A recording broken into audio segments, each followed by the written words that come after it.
here once again. Welcome to DFS Zone, your source for daily fantasy sport lineup advice for the NFL and the NBA. Got a brand new video for you guys today. We got a 3-game slate in the NBA for tonight. But before I get started with the video, like always, I appreciate you guys drop a like. And if you're new to the channel, I know we have a lot of new viewers coming in to take a look at new channels as far as NBA content. If you haven't done so already, click that subscribe button down below. Right on the right-hand side, you'll have that little bell icon. Make sure you turn that on. This way you don't miss out on any of my NBA as well as NFL lineup advice videos, strategies, tips. I have all kind of videos that pop up all the time, as well as live shows. I will conduct at least 3 to maybe possibly 4 live shows per week for the NBA starting next week. I'm still finishing up with a website. I'm still finishing up with a few things, and I'm still trying to get acclimated to doing NFL videos as well as NBA, because when I started the channel 7 months ago, I pretty much only had NBA to deal with, and now I got to deal with two different sports, so it's a lot. And I am a one-man show here, ladies and gentlemen. If you do not know, I am a one-man show. I don't have nobody doing anything for me. I do everything, including the videos, the editing, the thumbnails, you name it, do all the research. It's a one-man show here, so very, very difficult. But again, I'm doing everything I can. I want to definitely continue to give out to my viewers all the best possible information I can give them to help them with their lineups. So, but that's basically it, man. So let's get right into this 3-game slate. So we have Miami at Washington, Chicago at Philadelphia, LA Lakers at Portland. I'm glad it's a 3-game slate because yesterday 11 going over all that, and then on top of that doing 2 NFL videos was really a taxing day. So definitely this is a little bit more easier to deal with. I'm looking at it right away. Obviously, you got the 3 studs on the top. You got Simmons, Lillard, and Wall. Obviously, Simmons, I think, just came out and just, crushed it the other night with 64 fantasy points. He is 11,000. You need about 5,500 pretty much to cover his price. A little high. I think they're setting the bar pretty high, but I still think he is the best play here. Going up against Chicago, I definitely like the numbers. I like the fact that he's done well against them. When you look at his numbers, 19, 15, 8, and 64 fantasy points in his first game of the season. We go over the cruncher, and we go over to Mr. Simmons. And as you can see, that's it. There goes that 64 spot he put the other day. He also did fairly well over the preseason in 3 games, over pretty much 33, 34 fantasy points per game during that course of those 3 preseason games. Then you go over to last year. He was a little choppy towards the end, but we know he has crazy upside. We know he can get you 50 or more any given night. We know that he's capable of giving you a double-double or a triple-double any given night. And he's usually pretty good for 1 fantasy point per minute, which if you follow me from NBA and WNBA, I love players that can give me 1 fantasy point per minute, because that's what it's all about. We want fantasy points, right? When we go over to the matchup against Chicago last season, I mean, he just totally crushed them. So right now, I don't see anybody that can actually stop him. His price is fairly high, but it's showing here that his price at 55, he more than likely could get us 50 in this matchup. He got 54, 60, and 60. That's pretty much about 50, I would say 56, maybe 56 fantasy points per game. And then look at the minutes. These numbers here, he crushed of 1 fantasy point per minute in all 3 of these games. Look at the usage, over 27% in all 3 games. And then, of course, we know he is one of the top scorers on his team, is an integral part of the offense that is run by Philadelphia. Definitely has Ben Simmons' name all over it. So we know he's going to take shots. And as you can see, he does all the dirty stuff as well. 11 assists, 7 rebounds. Look at this game here, triple-double, 19, 14 assists, 17 total rebounds against this team last year. 19 and 11 here, missed a triple-double by 1 assist. So, I mean, the numbers just speak for themselves. When you go and you check out Chicago last year gave up 7 big games to point guards, and 3 of those big games were to this young man right here. Chicago last season, 4th most in fantasy points. So Chicago last year gave up the most fantasy points, 4th most, to guards last year. 29.6 fantasy points per game. That is definitely that is fairly high, but that is nothing to stop Mr. Ben Simmons when he's averaging nearly 64 already to start this year, and it had over 56 against them last year. So, I mean, just looking at those numbers and knowing that Chicago, definitely Chicago is a fairly good, nice young team. Defensively up front, they're going to have some issues here, obviously with Simmons, a good rebound, and of course Embiid. But I do like a couple of the guys in the Chicago team that could probably step up tonight as well. But Ben Simmons is definitely a lock for me, man. Definitely a lock for me. I think he's the stud of the day. I think as far as value, as far as my first value of the day at point guard, or the only point guard that I have at value, Rajon Rondo in a LA uniform, former champion, been in a lot of playoff games, a lot of experience, had a heck of a season last year, helping out those New Orleans Pelicans out. I like him here, $4,500, man. You go over to the cruncher, Rondo, $4,500. You pretty much only need 23 from him. On DK, is a little more expensive, $5,800. You need about 28 to cover that price over there. But nonetheless, numbers have been good. Obviously, he's going to be a part of this offense here. He's going to definitely start for a little bit. I would assume so. I mean, he's a great leader. He has a lot of experience. Well, first, before we go, look at the numbers last year. 2 dud games here towards the end in that Golden State series. None against. 24 and 26 is nothing to, to be shabbed about. This is some pretty decent numbers for someone who is an older player and has been around for a little while. But look at the numbers he put up before that.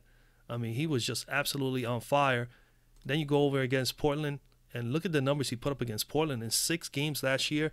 He literally tortured them, man. 37, 43, 35, 42, and 36 here. He had one game he did not play, and one game that basically he was not involved in the offense, it looks like, because he only played 20 minutes and only took 3 shots. But nonetheless, look at if you calculate these numbers, he averaged about 35 minutes and put up literally, I would say here, he's got maybe on average, maybe about 40, 42 points per game. And then look at all the other things. And this is what I like to point out. Look, he got 37 fantasy points in this game here. Granted, it was a crazy shootout. 35 minutes, but look, 35 minutes, his usage rate was really low. He didn't shoot particularly well, didn't take a whole lot of shots, but he did other things. This is what I like about basketball, and I said it during the WNBA season too, is that you can have somebody just get 7 points in a game and shoot poorly, which is not too poor. He only took 7 shots, but he did other things to help the team, and this is big. 16 assists and 7 rebounds, and that's how you get still 37 fantasy points. You don't have to take 25 shots a game. You don't necessarily have to, but if you can get down and dirty and do the other things that you can help your team with, especially at point guard, I like to see that from the guards. I like to see if they're not shooting well, at least you are facilitating the offense and getting other players involved in your team. And that's what Rajon Rondo can do well at. So I love him here, man. I think he's in a great spot here. Portland is not a bad defending team. They like to pace down the game a little bit. And, the Lakers last year, they were one of those, teams that love to pace the game up. And I don't expect the Lakers to change their offense. With Raja in there, he loves going up and down the court pretty well as well because he's not a great defender. So he'd rather definitely, get down the court a little bit quicker on transition. And we know LeBron James loves going up and down the floor. And with his leadership and with these young kids that he has around him, he's just going to – everybody that teams up with LeBron James just gets better. So LeBron James is like the second coach out there, third coach out there. He's going to be absolutely fantastic for this team and for this young group of kids. And Rajon Rondo, a good veteran as well, is definitely going to help out. I really like the way the Lakers molded this team together. They're going to be pretty exciting to watch. But again, the matchup is there, man. Portland did allow to point guards last year 29.5 fantasy points per game, which is fairly high as well. So, Mr. Litter is not D. Lil is not a great defender. Again, those are my 2 guys there that I like definitely. That's my value play and my stud play for point guard. At shooting guard, I am going to definitely go with Mr. Bradley Beal because as much as I fade it, and I'm going to have some exposure to John Wall, but usually when you have these 2 guys, one or the other goes off. If one gets neutralized, the other goes off. And he did very well, and he showed good leadership last year with this team when John Wall was out. I mean, the numbers are just outrageous. 22.5 points, floor points per game last year, 4.5 rebounds, 4.5 assists. Nearly 37 fantasy points per game at 8,200. At 8,200, you need from Mr. Beal 41, pretty much to cover 5X. And at DK, he's 6,800, a lot cheaper there, not a bad price at all. You need 34 there. I think he could definitely get you 34. And we go over to the cruncher. And Mr. Beal, he did play in the preseason, pretty much 25 to 28 minutes. Definitely got his regular shot. He's going to get his shots. He's the second. This offense is revolved around him and John Wall. There's just no doubt about it. They're the two studs. And anytime I play Beal, I normally don't play Wall. Sometimes, depending on the matchup, I may pair them both. In this particular matchup, I'd rather go with Beal. He's $1,400 cheaper than Wall. And I just got a feeling that they're going to gear up on Mr. Wall, and that's going to open up the doors for Mr. Beal. And not only that, his numbers look pretty good against this team as well. So as you know, last season, not too bad for him. We're going to go right over to how he did against Miami. And as you can see, over his last 6 or 7 games over the last 2 seasons, he's done fairly well against Miami. 45 and 39 pretty much here in 2016-17 season. And then last season, 43, 46, and pretty much a 40 spot here. Nearly pretty much 40 fantasy points per game in 3 out of the 4 games last season. And he pretty much averaged 39 or better in 2 out of the 3 the previous year. So his numbers have been rock solid. The minutes are good, a little choppy here, 26 in this game, but overall he's going to get 30-plus minutes. I don't know if he's going to get 39, 40 or more tonight. Could be a possibility if the game is fairly close. He's going to take massive shots, 16-7. This is 23 shots here, 34 shots here, and 25 shots here. So he's going to take massive shots. This might have been the games that John Wall was not playing. He was injured for quite a while last year, so I could probably, just looking at those numbers, I would assume that John Wall was out, and that's one of the reasons why these numbers are pretty high. Nonetheless, I still like the idea of him matching up against this team. Miami likes to slow down the pace, and Washington is not an up-tempo type of pace offense, but nonetheless, this is the kind of game that will be more suitable, obviously, for Mr. Beal, as opposed to John Wall, who really likes to slash and dash. So again, Bradley Beal is my favorite play here as shooting guard on this slate. Then down here, I got 2 guys that I'm considering. I got Rodney McGruder as well as Antonio Blakeney. And when we go over here to McGruder, and the only reasons I am on Mr. McGruder is obviously there's a lot of injuries for Miami. Miami at the present time has Wayne Ellington. Let me just go to the game. Ellington as well as Waiters out right now, both with ankle injuries. And then when they come back, they're not going to be, they're going to come back when they're 100% because you're not going to play around with an ankle injury. So Mr. Rodney McGruder is going to get quite a bit of the time here. And he got to play in game 1. He put up 8 points, 3 rebounds, 3 assists, 1 block, did a little bit of everything, played 31 minutes, which is pretty massive for a first game out, 18 fantasy points. And you knew that was brewing because we go over to the cruncher and you can see he was playing he played all preseason, and he literally was getting 26 minutes to as much as 28 minutes during the course of those games. And he was getting very much involved in the offense. As you can see, he took 13 shots in this game, 17, 14, 11 here, and 19 in this game. So he was playing in the preseason. So that automatically tells you that he was definitely going to be in this lineup to start the year. And with these guys still out and not hardly too much help coming off the bench, I could see him still getting his 30-plus minutes again today. So McGruder, for me, is someone that definitely will free up some value. 3,500 is exactly what you're looking for. So I definitely like McGruder here as well, going up against this team. McGruder versus Washington. And Washington last year allowed 106 points per game against the opposition and 29.2 fantasy points per game to shooting guards. So there is opportunity there for him to do well. And then I throw in here just another value play. You might consider Antonio Blakeney. I mean, over the preseason, he has played quite a bit as well. And that's what I'm looking at. I'm like saying to myself, hey, you know what? Maybe this guy may be of some importance in this game for the Chicago Bulls. At 3,500, you can actually free up and actually put both of these guys in your lineup today. And you can definitely pay up for guys like Simmons or Mr. James or maybe even Mr. Embiid.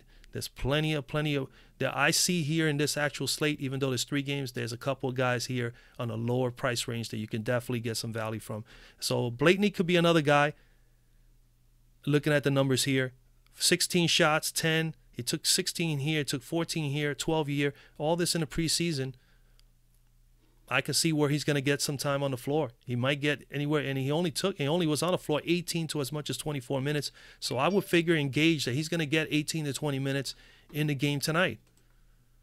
So Antonio Blakeney could be someone to consider here as a value play. So definitely keep that in mind. When we go over to the small forwards, obviously LeBron James is hands down. There's not much to say about LeBron James. We know he is the best player on the planet. I got him checked off here. I don't care what his price is. I don't care how many minutes he played in the preseason. We know what he's capable of doing. And against Portland, he's done very well in his career. He had a almost 70 spot in the last game last year, back on March the 15th, and then he had a 55 spot on January the 2nd.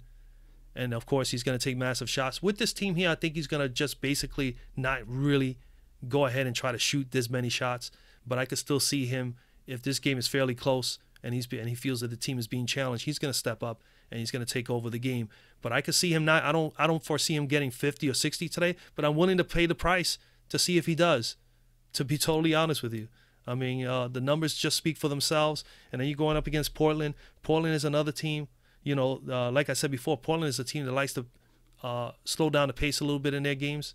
They're not a fast-paced team. And again, the Lakers, and especially LeBron James coming over from Cleveland, he loves going up and down. Like, he loves the transition game. This is definitely a good spot for him. They're going into Portland. Portland is tough at home, but Portland at the same time, man, they're not a team that can fall behind. They had a lot of trouble last season falling behind against very good teams that really were good in transition and were paced up teams, and they were not able to catch up and stay with them. So I foresee that happening here today. But again, man, it's not much to say. LeBron James, definitely someone you must consider first game of the season. 11.7 here, and on DK he is 10,800. So pretty much almost about the same, just give or take about $800 or so, or maybe close to 1,000. Actually, like $900. The one guy I'm gonna definitely speak about that I think may be of some value is Mr. Jabari Parker. Left the Milwaukee Bucks, signed a new contract, got some big money to play for the Chicago Bulls. Obviously, we know if we're gonna get paid to go to a Bulls team and get that kind of money, he's gonna play. So game log last year, a little choppy, but he did come on strong. Let me go over to the cruncher. Well, let's look over his numbers from last year. As you can see, it's 12.6 points per game, 4.9 rebounds, pretty much 5 rebounds a game, pretty much 2 assists a game, 23.2 fantasy points per game. At 6,200, you pretty much need about 31 from him. And on DK, you need about, he is 5,200 on DK, so you need 26 to meet value, 5x. And when you go over here to the cruncher, let's open him up, Jabari. Another thing that we know, he's obviously involved in the offense, not only because he got a good contract to come there, but at the same time, you know, he's been playing preseason, 32, 26, 27, 19, 25, pretty much about 26 minutes per game. His usage rate definitely was pretty good in between, got a little less towards the end, obviously maybe a little bit less minutes, but he's getting the shots, man. He took 17 here, 15, 13, 15, 16. So we know he's good to go there. And then, of course, he came through towards the end of the year for Milwaukee in that series against Boston. He definitely showed that he was back. 28, 30, 41 pretty much here, and 34. Solid. Did get more than enough shots. And the beauty of it, some of these games here, he basically had 1 fantasy point per minute. He did it here, 30 minutes, 34, 25, 40. 32, pretty much 31 here, pretty much almost one fantasy point per minute. 26 and 28 definitely crushed it there. So he had a lot of moments. He's capable of getting you close to a fantasy point per minute. And then when we go over against Philadelphia, he did put 29 and 30 in the 2 games last year, and he averaged pretty much 31 in the 2 games in the previous year. So he's good for 30, 35. His 62 is about 31 you need. He's priced just about right. I think he's capable of getting you 30, and if he does get 25 to 30 minutes and he plays most of those minutes or more, I believe he can get you over 30 fantasy points today. I think at that price, 6,200, I think he's a nice play. All right, let's go over to the power forwards. Power forward, I really like 2 guys. I'm not willing yet. I want to feel out the Lakers a little bit as far as how many minutes they're going to give Ingram, how they're going to, incorporate all this young talent around LeBron James. We know LeBron is starting, so I'm going to bypass Ingram in this one. Kelly Olynyk had a tough game the other day. Wait to see if he can bounce back from that. Obviously, I love Kyle Kuzma here. The same thing with him as well as Ingram. I'm going to wait to see how they play these guys over the first 2 or 3 games for the Lakers before I make decisions on lineups for them. I think they're definitely fine players. I think I love Kyle Kuzma a little bit more than Ingram at $800 cheaper. Dario Saric, I had a little bit of him the other day. Not too bad. Didn't have a great game. I love them. I love Bobby Portis here, man. Bobby Portis is going to be my stud here at power forward today. And I love the fact is that in this actual slate, let me go back to it. If you think about it, this is the power forward spot. The highest power forward on the slate is Brandon Ingram at 6,800. So this leads me to, and I'm telling you, this automatically tells me that I can get 2 pretty solid players here and be able to pay up and use the value somewhere else. And then you got to find who are those key players that are in favorable matchups and have done maybe fairly well against these teams. Remember, I'm basing all this on last year's statistical data as well as team. I'm not even gone even deeper into statistics yet early on in the year. After about 6 or 7 games, 8 games down the road, we'll have a better gauge of everything else, of how teams are being utilized, how players are being utilized, who's in the rotations, and so on and so forth. But Bobby Portis, 5,700, I think that's a nice price for him. He's 5,700 here. He's also 5,700 on DK, so you can take either one of the platforms and you play on both. It's fine. Last season, 13 points, nearly 7 rebounds a game, about 2 assists per game, 25.5 fantasy points per game. And, of course, I look at this. Another thing to point out for you new NBA DFS players, 25.5 fantasy points. Look over and see how he's done in the last few games. It gives you at least an idea of where he's at. Is he improving? Is he not? 20, 28, 31, so 2 out of the last 3 pretty much over his average, which is good. All right. We're not going to base it on only that. We're going to go back and look at him on a cruncher. And Bobby Portis, in the preseason, he did very well, so we looked to see if he played in the preseason, and he did. 22, 26, 27, 29. All these games here, he pretty much, 3 out of the 4 games, he had crush value, and on top of that, he maxed out on more than 1 fantasy point per minute. 22 minutes here, he put up 38 fantasy points. 8 of 11 shooting, 3 of 5 from 3. Solid, and he was pretty much he filled up the stat sheet doing pretty much a little bit of everything. 1 block, 2 steals, 2 assists, 6 rebounds, and then of course the shooting. 28 here, 26 minutes, 28. Nearly, that's 1 fantasy point per minute, guys. That's what I love to see. And then, of course, all the shooting. So he's an integral part of this offense and of this actual team of the Chicago Bulls. I definitely like Bobby Portis' game. He's definitely in a great spot. That's in the preseason against Philadelphia. He's been lights out. 5 games going back to 2016. He has had 34, 24, and then he had 3 wonderful games, including the last 2, 47 and 51 against this team last year. So, I mean, Bobby Portis, definitely someone in play for me. 20, look at this, 37 shots in this game, 14 and 13 here. Obviously, we don't know more or less why he took those many shots. Obviously, probably Denzel Valentine was definitely out. There's been a number of injuries through Chicago last year. So, give or take, he probably is not going to put up these kind of numbers, but we know that he's capable of scoring and putting up these kind of numbers against this Philadelphia team that's pretty much the same team. All right, than last year. So I love these numbers. At 5,700, man, I think he is a bargain. So Bobby Portis in play for me as my stud today. And my value play, just a few $100s cheaper. Markieff Morris, 5,000. You need pretty much 25 from him. And he's also 5,000 on DK. Heck of a price. Markieff Morris is a banger. He loves to compete. Last year, 11.5 points, 5.6 rebounds, nearly 2 assists, 23.3 fantasy points per game. We come over to the cruncher here, and I'll gauge him a little bit more. Preseason, the last preseason game, he played 26 minutes, crushed 1 fantasy point per minute, put up 34.6. He took 18 shots in that game, 2 of 6 from 3. We know he's capable of hitting the 3-pointers, and if he gets hot, they definitely look for him. All right? And the beauty of it, he does some of the other dirty work, like the rebounding, 8 rebounds, 2 assists. He had also 1 steal and 2 blocks. He's capable of doing some things. He doesn't get a whole lot of blocks here and there, but he definitely is a defender. He definitely likes to get the defensive rebounds and offensive rebounds, and he definitely likes to defend guys and compete. So he has time to time, he gets a couple of steals. Yeah, granted, he can get into foul trouble. That's always a concern. Last year, a little choppy here towards the end, but as you can see, he has 40-point upside. And against Miami, not too bad. In 4 games, he did have 2 duds, but he did have 2 solid games, 29 and 36. That's pretty much about 33 fantasy points per game.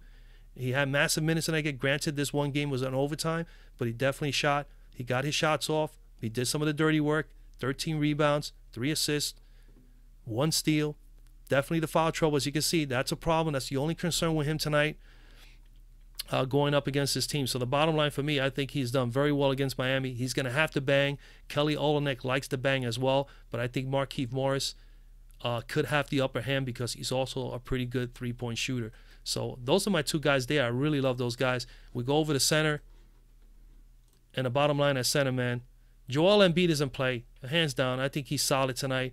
Very vigorous. He's going up against Brook Lopez. Really tough matchup. But I'm willing to pay down a little bit and just give my viewers, there's obviously other opportunities other than Joel. So I'm gonna start with Mr. Whiteside. I think right here between Whiteside and Howard, I think those are the two best plays that I like.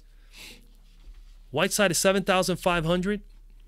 So pretty much for that price, you need about 35. You need about 37 from him. So he's capable of getting 37. He got 41 in game 1. We go over to the cruncher. And we go to center. And Mr. Whiteside, first game 41. And then, of course, 2 solid games in the preseason in 23, 27 minutes. What I like is that he was putting more than 1 fantasy point per minute in these matchups. And every time that he did play more than enough minutes, he did it. 26 minutes here, 27. 20 minutes here, 36. 22 minutes here, 33. So he's good for 1 fantasy point per minute. If you can get that on a regular basis, if his price is right, then there's a chance that he will exceed value, and that's what we want to see in fantasy sports. If we can get somebody to exceed value, in this case 5 times value in the NBA and WNBA, I try to gear it on that. That is pretty darn good. When we look over against Washington, granted a little choppy, but as you can see 2 years ago, he had 4 solid games against the Washington. Granted, that was against Gortat, and that's one of the reasons why I'm a little bit hesitant with him. But then again, Howard is questionable, so keep your eye on that. And I am all in favor of Howard or Whiteside in this slate today as either the value play or the stud. But if you want to go straight up to stud, you got to go Embiid. If you can get him in your lineup, pay up for Embiid and pay down somewhere else, which I already gave you 2 in the power forward spot, 2 guys that are under 5,700. But here, again, Whiteside to me, I think it's not a bad play. They're going up against Miami, 102. Going up against Washington, 106 points per game last year. They did cough up against centers, 32.1 fantasy points per game. But that's one of the reasons why they went and signed Dwight Howard. They could not have Gortat. They were very weak at the center spot last year up front, and that will definitely solidify it a little bit better and make things a little bit better defensively. I don't think they're going to give massive fantasy points to opponents this year with Dwight Howard there. But again, if there's no Dwight Howard today, I think Whiteside is in a great spot. If Howard is there, I would not be at all opposed to taking Howard or Whiteside on any of my lineups. I will have exposure to Dwight Howard as well as Whiteside in multiple lineups tonight. Other than that, the next guy I like is the guy that might be in the game, and hopefully is Dwight Howard. If he is at 7,100, let me go back over here to the screen. I think Mr. Howard is not a bad play. And the only thing that concerns me is that he's been having a back injury, and back is sometimes not good. So I'm more than happy with going with Embiid and then just taking Whiteside as the value. Granted, they're both 2 studs as far as price is concerned, but if you're looking to compare price, almost $3,000 more or $2,800 more for Embiid. So I think the paying for Whiteside at 7,500 if there's no Dwight Howard, I think is a very smart move. But 7,100 for Howard here, and you know he was solid. He did very well for Charlotte last year, man. He had moments. We know he's capable of getting 50 or better. 16.6 points per game, 12.5 rebounds. He usually gets a double-double pretty much all the time. 1.3 assists, 37.6 fantasy points per game. We go over to the cruncher, and the numbers speak for themselves. Up and down a little bit, but as you can see, he can get you 50. And against Miami, he did get 55.7 in the last meeting against them in 37 minutes. Crush value, no doubt about it. He was 9,900 there. 16 shots. Look at the 16 rebounds, 20 floor points. I mean, pretty much over 14 floor points per game, and pretty much about 14 or 13 rebounds if you tally these 4 games up. Maybe about 13 rebounds per game. So he's pretty solid, man. You know what you're going to get with Dwight Howard. Hopefully his back is good. Again, no Dwight Howard. I'm definitely all over Mr. Whiteside just to get the savings and be able to get guys like Mr. James in there, or probably Mr. Beal and Mr. Ben Simmons. You know, so you can definitely spread it out quite a bit tonight in a 3-game slate if you can get some value somewhere else. So again, those are my guys there, man. That's pretty much it, man. I like Embiid. I think Whiteside or Howard are definitely a good solid spots. I'm not on anybody else there. That's pretty much where I'm at, guys, man. I hope you liked the video. Please drop a like. I hope this helps you out with your lineups.